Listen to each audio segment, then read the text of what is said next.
নিঃশব্দে উচ্চারিত বিদায় শব্দটি ছিল শুধু ফারাজের মনের একান্ত ভাষ্য। বাস্তবে আগুনের মতো ঝলসানো সে সুন্দরী চিত্রাকে বিদায় জানানো তার সাধ্য নয়। যে আগুনে সে একবার জ্বলে উঠেছে তা থেকে নিজেকে মুক্ত করা এখন তার পক্ষে অসম্ভব। সে পারবে না চিত্রাকে নিজ থেকে দূরে ঠেলে দিতে। তবু সে এই হাতে লেগে থাকা রক্ত চিত্রাকে কখনো স্পর্শ করতে দেবে না। সত্য যত যন্ত্রণাই হোক না কেন, ফারাজ জানে তা লুকাতে গেলে পাপ বাড়বে, আর পাপের ভার চিত্রাকে যদি এক বিন্দুও ধ্বংস করে তবে তা হবে তার প্রেমের পরাজয়। ভালোবাসার মানুষকে রক্ষা করতে হলে কখনো কখনো নিজের ভিতরের অন্ধকারকে খুন করতেই হয়। পাপহীন প্রেম কি আদৌ সম্ভব? যদি প্রেম এমন কিছু না হয় যা মানুষকে নিজের মন্দটুকু পুড়িয়ে ফেলতে বাধ্য করে, তবে কি সেই প্রেমের দাবি বা কোথায়? বৃষ্টিতে ভেজার পর থেকে চিত্রার শরীর খারাপ লাগছে।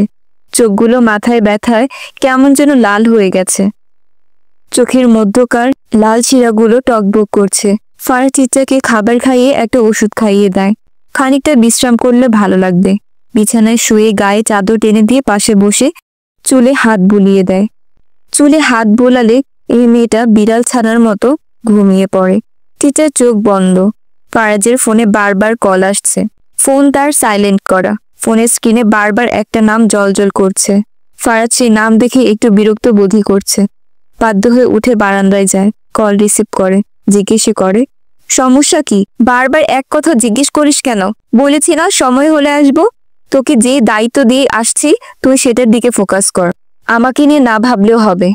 অব্র আর আয়শা হাঁটছে ভেজা সড়ক ধরে, আকাশ কাঁদবে বলে। মাঝে মাঝে বিদ্যুতের ঝলকানিতে কেঁপে উঠছে আকাশের বুক। বাতাসে ভাসছে কাঁচা মাটির গন্ধ আর ধাতব আদরে সোদা গন্ধ। তবুও তাদের পায়ে তাড়া নেই। হাঁটতে হাঁটতে কতদূর সে চলে এসেছে তার ঠিক নেই। আশেপাশে জনমানবহীন রাস্তা। হঠাৎ অব্রের ফোনে কল আসে। সে আয়শাকে বলে একটু সাইডে যাই। আয়শা দাঁড়িয়ে থাকে। অপেক্ষা করতে করতে এক পা দুপা এগোয়। চোখে পড়ে রাস্তার ধারে একটি পুরনো কাঠবাদাম গাছ। বৃষ্টির ধাক্কায় গাছের পানির নিচে নিশ্চয়ই অনেক বাদাম পড়ে আছে। বড়লোকদের এসব দরকার নেই, তাদের দৃষ্টিও পড়ে না। আয়শা এগিয়ে যায় গাছের দিকে। বাদাম কুড়িয়ে ওড়নায় পেঁচিয়ে সোজা হয়ে দাঁড়ায়। ঠিক তখনই অনুভব করে কেউ তাকিয়ে আছে। রাস্তার উল্টো পাশে দুজন যুবক বাইকে হেলান দিয়ে দাঁড়িয়ে আছে। সিগারেটের ধোঁয়া পাক খেয়ে ভেসে যাচ্ছে বাতাসে। চোখ দুটো তাদের চকচক করছে। ঠোঁটে অশোভন হাসি। কি গো সুন্দরী, হারিয়ে গিয়েছো বুঝি? একজন বলে ওঠে, কণ্ঠ শুষ্ক ঠান্ডা। এমন ঝড় বৃষ্টির রাতে একা একা মেয়ে মানুষের রাস্তায় বেরোনো কি ঠিক? আয়েশার মুখে ছায়া নামে। ভ্রু কুঁচকে তাকায়। অব্র কোথায়? একটু আগে তো এখানেই ছিল, পাশেই তো ছিল। কই গেল হঠাৎ? তার আগেই ছেলেগুলো নড়ে চড়ে ওঠে। ধীরে ধীরে এক পা করে এগিয়ে আসে। আয়েশা পেছাতে থাকে। হাতের ওড়না আঁকড়ে ধরে। সে দাঁতে দাঁত চেপে বলে, কাছে আসবেন না কইলাম। দ্বিতীয়জন হাসে, বলে, নিষিদ্ধ জিনিসের প্রতি আমাদের আকর্ষণ বরাবরের মতোই গভীর, বেদনার মতোই লোভনীয়। কাছে না এসে কি করে থাকি বলো? রাতের বুক চিরে নিঃশ্বাস ফেলে ছুটছে নিশি। সরু সড়কের উপর তার পায়ের ধ্বনি যেন কোনো ব্যর্থ প্রতিধ্বনি হয়ে প্রতিরিত হচ্ছে অন্ধকারে। প্রাণটা হাতে নিয়ে দৌড়াতে হচ্ছে তাকে। বাঁচতে হবে যেভাবেই হোক। পায়ের জুতা কোথায় ছিটকে পড়েছে মনে নেই। চোখের কাজল গলে নেমে এসেছে গালের রেখা ধরে।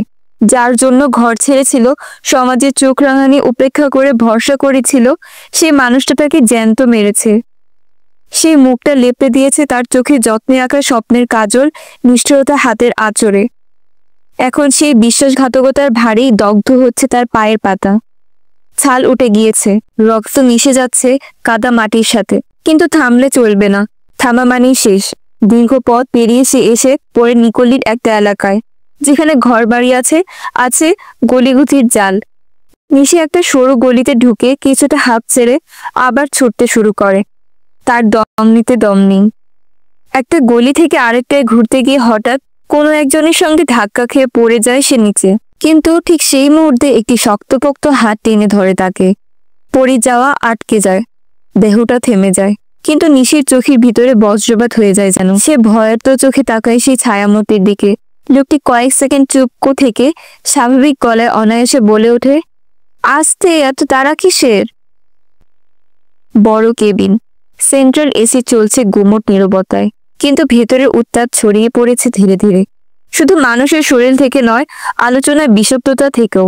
চামড়ার সোফায় হেলান দিয়ে বসে আছে রাজন, রোশান, জোহান আর সোহান পালোয়ান।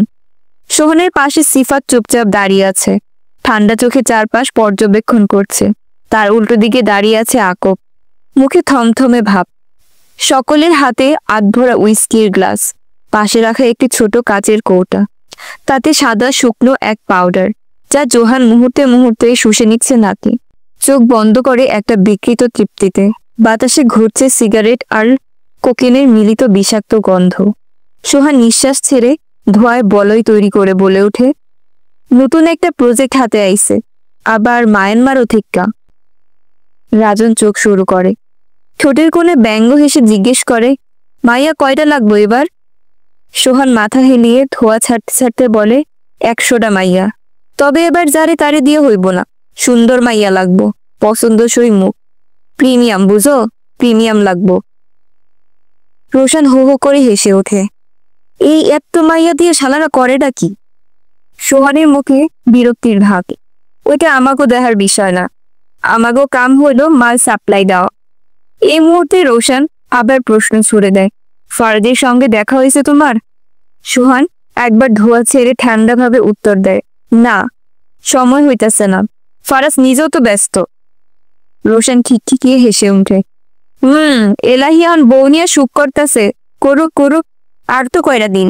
ওরে কত কইরা বললাম আমাদের সঙ্গে যোগ হ, একসঙ্গে সব ভাইরা মিল্লা কাজ করলে ধান্দা আরো বড় হইব। জানোয়ারটা শুনে কথা, তার উপর বিয়া করছে তালুকদার বাড়ি মাইয়া, ঘরে আজরাইল আনছে, নাকি আজরাইলে হাতে তুলে দেওয়ার জন্য আনছে, ওইটা সে ভালো করেই কইতে পারবো, বলল রাজন। সোহান সিগারেটটা ঠোঁট থেকে নামিয়ে আঙ্গুলে টোকায় ছুঁড়ে ফেলে দেয়। ধোঁয়ার বৃত্ত ভেঙে আকাশে মিশে যেতে যেতে সে কেমন নিষ্প্রিয় ভঙ্গিতে বলে, চিচ্চা দেখতে কেমন? ফারাজের সুখকে কোনোভাবে মায়ানমারে পাঠানো যায় না? জোয়ান তখনও আধাশোয়া ভঙ্গিতে বসেছিল, কোকেনের নেশায় চোখটা একটু ভারী, কিন্তু চিচ্চার নামটা শোনা মাত্রই শরীরের প্রতিটি স্নায়ু টনটন করে উঠল। সে ধীরে মাথা তোলে, চোখে তীক্ষ্ণ জ্বলনি। রাজন কিছু বলতে যাবে, সেই সুযোগও দিল না সে। জোহানের কণ্ঠ ছুরির ফলার মতো ঠান্ডা, স্পষ্ট আর নির্মম। মজা নিচ্ছেন? আগেই তো বলেছিলাম চিত্রাকে আমি এখনো স্পর্শ করিনি, এখনো অনুভব করাই হয়নি।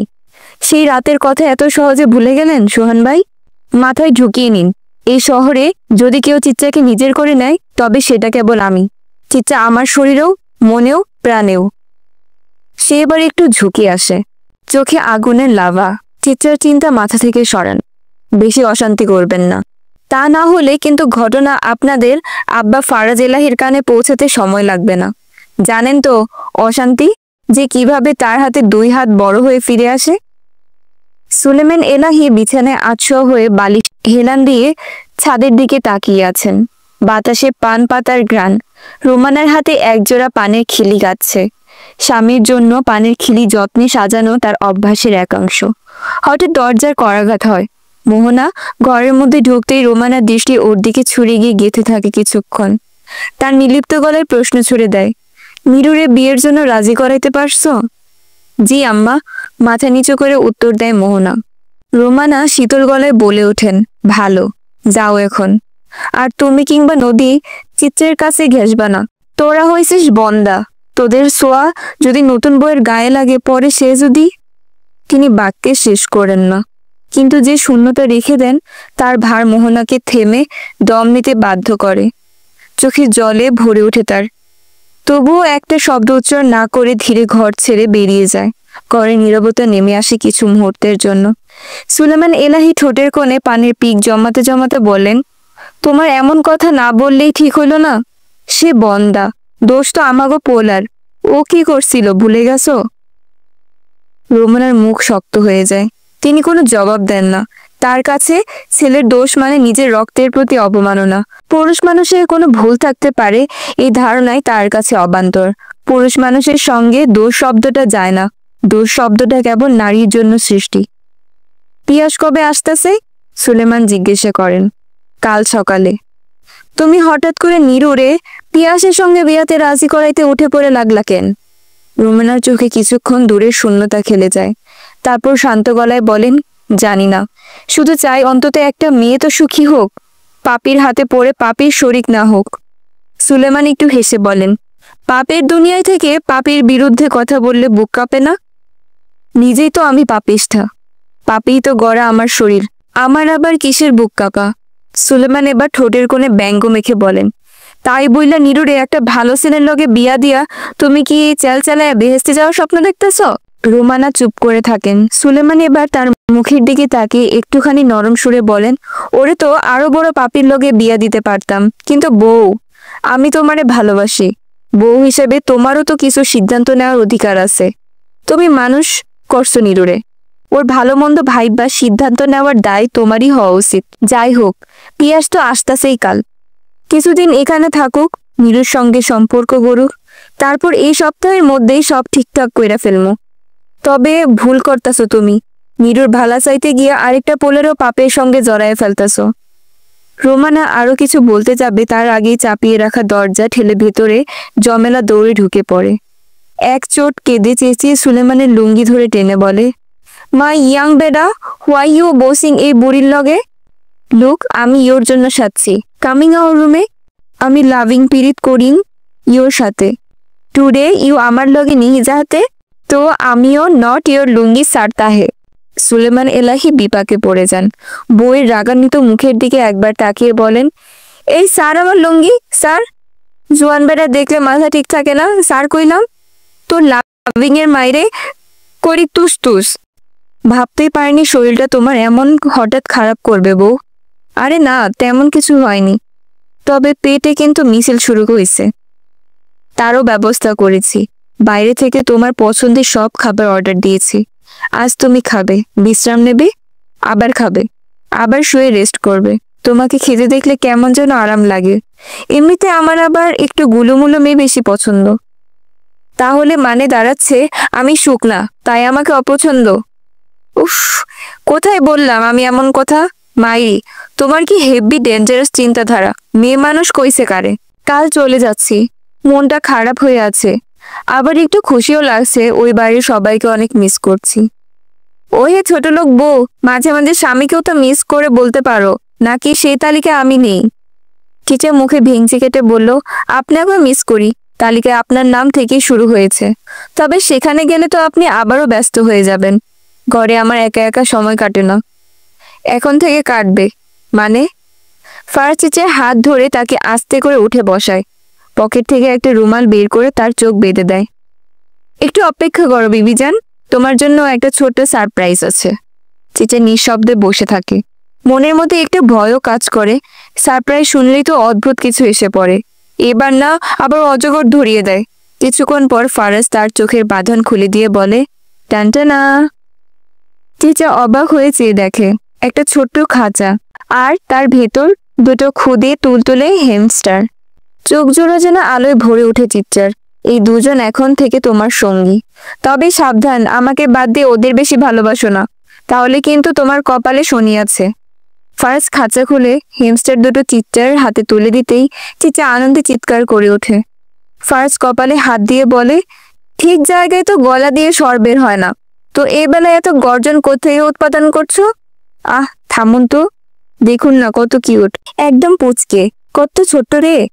হাই হাই, বউয়ের দিকে ছোটখাটো জিনিস পছন্দ, চ্যাঁ ছোট লোকে কারবার। ফারাজ বেডসাইড টেবিল থেকে একটা ফোনের বাক্স আর একটা খাম বের করে চিচের হাতে নেয়। তোমায় খুব মনে পড়ে কাজে গেলে, তাই তোমার জন্য একটা নতুন ফোন এনেছি, এবার ভিডিও কলে প্রেম জমবে। চিচা চমকায়, আইফোন? এত বড় লোকের জিনিস ব্যবহার করবে সে? এখন যদি তার নিজেরও চুলকানি শুরু হয়? চিচা খামটা খুলে ভেতরে থাকা কাগজটা বের করে, একবার চোখ বুলিয়ে জিজ্ঞেস করে, এটা কি? তোমার কলেজে ভর্তির কাগজ, কাল থেকে তুমি আবার কলেজে যাবে। চিচা থমকে যায়, এরপর হঠাৎ কান্নায় ভেঙে পড়ে। ফারাজ বিস্মিত, এই বউ, কি হলো তোমার? দেখ, সরেন আপনি, দূরে গিয়ে মরেন। আমি কলেজে যাব না, আমাকে আপনি ওই নরকে ঠেলবেন না। আমি পড়তে চাই না, সংসার করতে চাই, আপনাকে ভালোবাসতে চাই, আপনার যত্ন নিতে চাই। তোমার তো পড়ার শখ ছিল। শখ না, পাশ করেছি টেনে টুনে। পড়া নয়, আমি প্রেম করবো আপনার সঙ্গে। ঠ্যাং ধরি আপনার, আমায় মৃত্যুর মুখে ঠেলবেন না। বলে চিচা আবারও এক চোট কান্নায় ফেটে পড়ে। ফারাজ কি বলবে কি করবে বুঝতে পারছে না। ঢোক গিলে বলে, তার মানে ঢাকা বিশ্ববিদ্যালয় থেকে পড়া এই আমি একটা ডাব্বা মার্কা মেয়েকে বিয়ে করেছি? অব্র কথা বলতে বলতে যে কখন কোথায় চলে গিয়েছিল নিজেও টের পায়নি। ফিরে এসে দেখে দুটো ছেলে আয়শার সামনে দাঁড়িয়ে অদ্ভুত ভঙ্গিতে হাত পা নাড়াচ্ছে। মুহূর্তে অব্র মেজাজ তেতে ওঠে। সে দৌড়ে গিয়ে আয়শার পাশে দাঁড়িয়ে বলে, কি হয়েছে আয়শা? এরা কি কিছু করেছিল? তোকে কিছু বলছে? বলে দে, আজ এদের পেছনে বোম ফাটাবো। তার কথা শেষ না হতেই ছেলে দুটো হঠাৎ করে পিছিয়ে এসে অব্র পেছনে লুকাতে চায়। দুহাত জোর করে এক দলীয় কণ্ঠে বলে, ভাই বাসান, প্লিজ অ্যাম্বুলেন্স ডেকে আনেন। এটা মেয়ে না ভাই, কটকটি, একেবারে বজ্রহত কিক দিয়ে শেষ করে দিছে ভাই, প্লিজ 999-এ 4বার ফোন করেন। দুটোর ছেলে ভবিষ্যৎ ফিউজ হয়ে গেছে। অব্র হতচকিত হয়ে আয়শার দিকে তাকায়। এবার ভালো করে নজর পড়ে, ওড়নাটা সে কোমরে শক্ত করে গিট দিয়ে বেঁধেছে, চোখে আগুন জ্বলছে। অন্যদিকে ছেলে দুটোর মুখে যন্ত্রণার ছাপ, নিজের গোপন জায়গা চেপে ধরে মাটিতে গড়াগড়ি খাচ্ছে। আয়শা, সত্যিই তুই ওদের মেরেছিস? হ্যাঁ, এক্কেবারে পাওয়ার পয়েন্টে শট মেরে ওদের ডিম লাইট নিভিয়ে দিয়েছে। সাহস তোর, দেখ আমাকে বিরক্ত করতে এসেছে। জানে না আমরা কিশোরগঞ্জের মেয়েরা এক একটা হাঁটু চলে রাখা ডিনামাইট। ছেলেগুলোর অবস্থা দেখে অব্রর ভেতরে রাগ হালকা হয় বটে, তবে মায়াও হয় না, বরং আরো বিরক্তি জন্মায়। সে আয়েশার হাত ধরে টেনে সেখান থেকে সরিয়ে নিয়ে যায়। যাবার সময় ছেলে দুটোর দিকে তাকিয়ে বলে, তু তোদের মতো মানুষ বলার অযোগ্য জীবগুলোর মুখে মরে যা ভাই, তোদের বেঁচে থাকা সমাজের লজ্জা। খালি ডিম দুধ বাদাম খেয়ে লাভ কি যদি মেয়ে মানুষের কি খেতে হয়? আয়েশা ব্রুকুচকে অব্রর দিকে তাকায়, বলে, হয়েছে সরকার ভাই, তোমার ওদেরকে খাওয়ার রুটিন বলতে হবে না, তোমার খবর বাসায় গিয়ে নিব। অব্র আবারও ঢুক গিলে মনে মনে বলে, আল্লাহ এবারের মতো রক্ষা করো, কথা দিলাম বন্ডামি ছেড়ে দেব।